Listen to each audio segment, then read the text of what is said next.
হাসিনা ওয়াজেদ ভারতের মোদির নাচের পুতুল হয়ে আছে। মোদি বিরোধী আন্দোলন করার কারণে জনাব মামুনুল হক সাহেবকে জেলে বন্দি করে রেখেছে। এক পর্যায়ে তাকে তিলে তিলে শেষ করার পর্যায়ে নিয়ে যাচ্ছে একমাত্র মোদি বিরোধী আন্দোলনের কারণে। আমাদের বাংলাদেশ তিস্তা ইনসাফ দলের 10তম প্রতিষ্ঠা বার্ষিকীতে আপনারা উপস্থিত হওয়ায় সকলকে ধন্যবাদ। এবং এও বলা যে বাংলাদেশ তিস্তা ইনসাফ দল যুগপৎ আন্দোলন কর্মসূচির সাথে সর্বদাই একত্রিত ছিল। বিএনপি জামাত ইসলাম যত যুগপৎ আন্দোলন কর্মসূচি ডাক দিয়েছে সকল কর্মসূচির মধ্যে আমরা অংশগ্রহণ ছিলাম এবং থাকব। আমরা স্বার্থের জন্য লড়তে আসিনি, দেশের জনগণের স্বার্থের জন্য লড়তে এসেছি। এই লড়াই আমাদের একার নয়, কোনো রাজনীতি দলের একার নয়, সমগ্র বাংলাদেশের জনগণের লড়াই। এই বাংলাদেশের জনগণের লড়াইয়ের একসাথে আমরা লড়াই করে বাংলাদেশকে মুক্ত করব। এই মুক্ত করে মুক্ত দেশের গণতন্ত্র ফিরিয়ে আনবো, ভোটের অধিকার ফিরিয়ে আনবো এবং আমাদের ভাতের অধিকার ফিরিয়ে আনবো। যুগপৎ কর্মসূচি ছাড়া কোনো সংগ্রাম সফল হবে না। সকলকে এক ব্যানারের নিচে আসতে হবে। এক ব্যানারের নিচে এসে সকলে আন্দোলনরত গণতন্ত্র মুক্তি করতে হবে। প্রিয় দেশবাসী, 7 জানুয়ারির দামি রহিম রূপবানের বর্ণবাদ ছাড়া কিছুই নয়। 15 বছরে সরকার এটাই তাদের উন্নয়ন অর্জন। এবার 5 বছরের শিশুও ভোট দিয়েছে। আগে জানতাম 18 বছরের নিচে কেউ ভোট দিতে পারে না, এখন দেখি 5 বছরের শিশুরও ভোট দেয়। সেই ভোটে সরকার গঠন করে, পরের দিনই এমপি মন্ত্রী তড়িঘড়ি করে তারা শপথ গ্রহণ করে। বাংলাদেশে তো 300 আসনই আপনি নিয়ন্ত্রণ করে রেখেছেন, কোথায় কাকে ভোট দিতে হবে, কোথায় কাকে এমপি করবেন, তাহলে তো তড়িঘড়ি কি এসেন।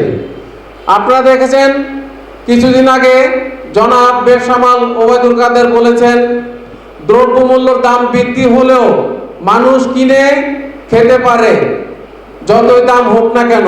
হ্যাঁ, এটা আপনাদের জন্য প্রযোজ্য, লোকের বেলায় সম্ভব নয়। 3.5 টাকার কলম খরচ করে আপনারা কোটি কোটি টাকা হাতিয়ে নিচ্ছেন বাংলাদেশ থেকে, জনগণের কাঁধে ভর দিয়ে সরকার গঠন করে আছেন আপনারা। আবার কিছুদিন আগে এও বলল যে ভারত ভোট বর্জনের ষড়যন্ত্র প্রতিহত করেছে। ভারত তাদের বন্ধু, বাংলাদেশে যাতে ভোট ষড়যন্ত্র করতে না পারে সেই জন্য ভারত তাকে আওয়ামী লীগ এবং বাংলাদেশকে সহযোগিতা করেছে। ভোটের পরে ওবায়দুল কাদের বলেছে ভোট বর্জন করেছেন যারা, তারা জাতির সাথে বেইমানি করেছেন, তারা জাতির সাথে বেইমানি করেছেন। আমি বলতে চাই কাদের ভাই, আপনার কাকা করেন না, আপনার কাকা হুনি বাংলাদেশের যত কাউ আছে সেগুলো বেগুন কোন জায়গায় আছে সেগুলো খুঁজে পাওয়া যায় না। আপনার কাকা বাদ দেন, বাংলাদেশের জন্য আপনি কিছু করেন।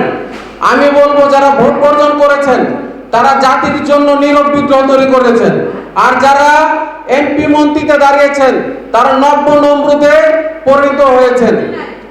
তারা গণতন্ত্র হত্যাকারীর পক্ষে ভোট দিয়েছেন, যারা পিলখানা বিডিআর সেনাবাহিনী হত্যাকারীদের ভোট দিয়েছেন, শাপলা চত্বর আলেম ওলামাদের হত্যাকারীদের ভোট দিয়েছেন, তারা লুটেরার সরকারকে ভোট দিয়েছেন, তারা গণতন্ত্র হত্যাকারী তাদেরকে ভোট দিয়েছেন, গণতন্ত্রের মাতা বেগম খালেদা জিয়াকে বন্দিকারীকে ভোট দিয়েছেন,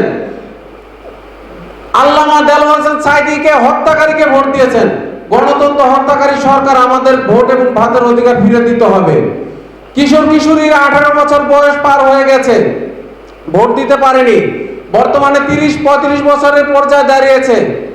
ভোট কি জিনিস তারা জানে না, ভোট দেওয়ার সৌভাগ্য হয় না, কিন্তু তারা এখনো মা বাবা হওয়ার সৌভাগ্য হয়ে গেছে। 7 জানুয়ারি নির্বাচন কারণে মুক্তিকামী জনতা আপনাদেরকে ধিক্কার জানিয়েছে।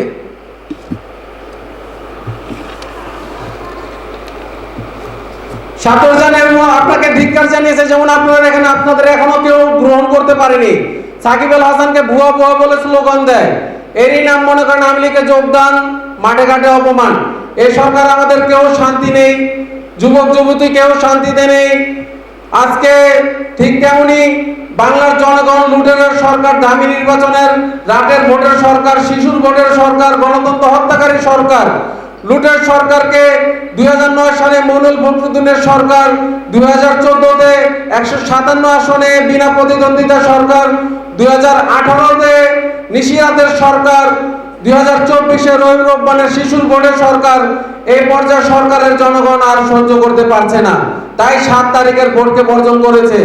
দুনিয়ার সবচেয়ে বুদ্ধিমান যে হলো শয়তান, আর আমাদের বাংলাদেশের অনেক জাতীয় নেতারা যে বুদ্ধিমান, সেই শয়তানরা আজকে বাংলাদেশকে কুড়ে করে খাচ্ছে, বাংলাদেশের জনগণকে জিম্মি রেখেছে। ভারতীয় অগ্রশাসককে বাংলাদেশকে সরিয়ে নিতে হবে।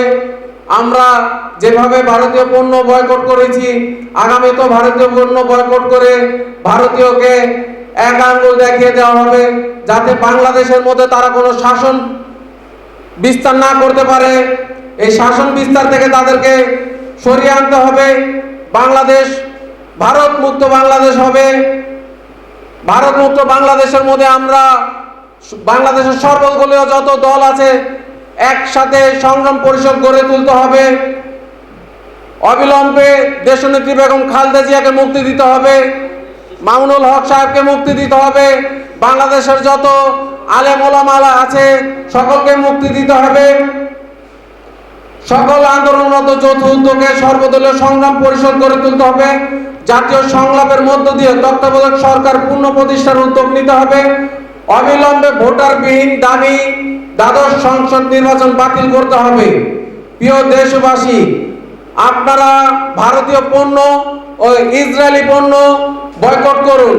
দিল্লির হাসিনা বাংলা তোমায় জানা, 86-র বেঈমান, বাংলা ছেড়ে ভারত যান। নারায়ে তাকবীর, আল্লাহু আকবার, বাংলাদেশ জিন্দাবাদ, বাংলাদেশ তিসরি ইনসাফ দল জিন্দাবাদ। বাংলাদেশ হবে জনতার, সেই জনতার জন্য আমরা কাজ করব।